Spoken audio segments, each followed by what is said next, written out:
day, everyone. Let's solve this question. If r is equal to root 3I plus j.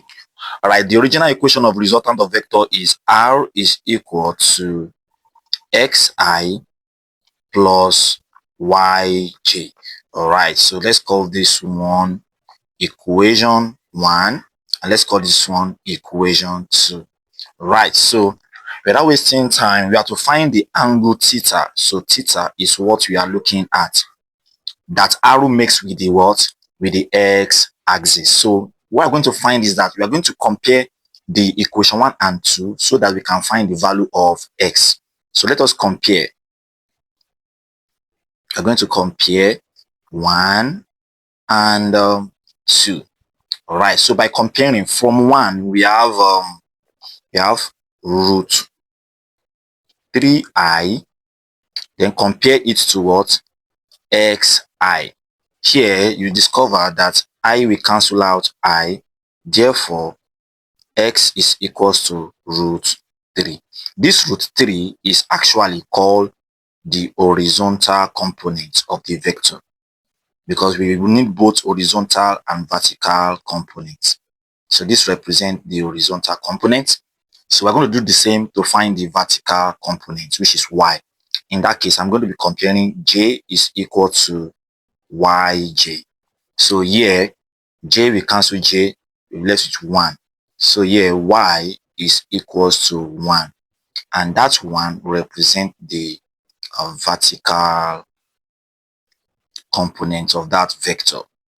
All right, so quickly, now how do we find the angle theta that arrow make with the x-axis? So let's graph the vector. We are graphing the vector. R is equal to root 3I plus j. So if we graph this vector, we're going to have something like this. This is the y-axis, and this is going to be the x-axis, right? So for the y-axis, we are going to use a scale of 1 centimeter to 1 unit. So here, let's say this is 1, this is 2, this is our y-axis.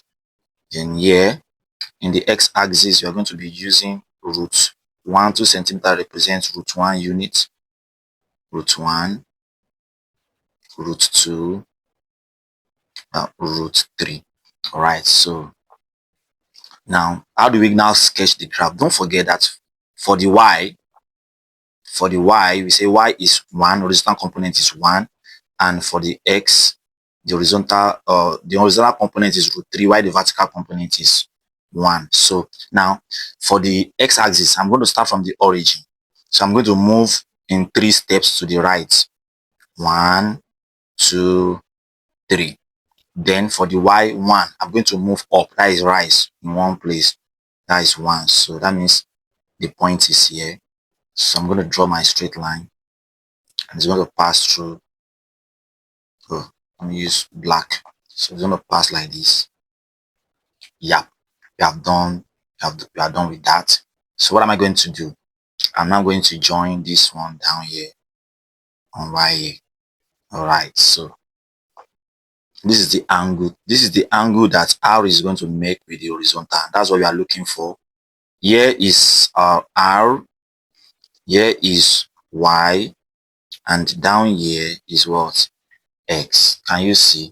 Now y is 1 and x here is what? Root 3. So we have already graphed the vector. Now let's calculate the value of theta. How do we calculate the value of theta? Very simple. Here I'm going to use, you can use tan, you can use sine, you can use cos, as the case may be, but I'm going to use tan.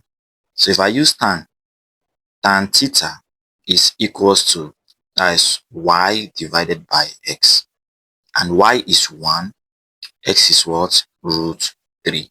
So this means that tan theta is equals to 1 divided by root 3. So from our special angles, you will notice that it is tan 30 that will give 1 divided by root 3. So therefore, for this question, the value for theta is equals to 30 degree. And we have solved that question completely. All right, thank you. Bye. Watch out for question 42.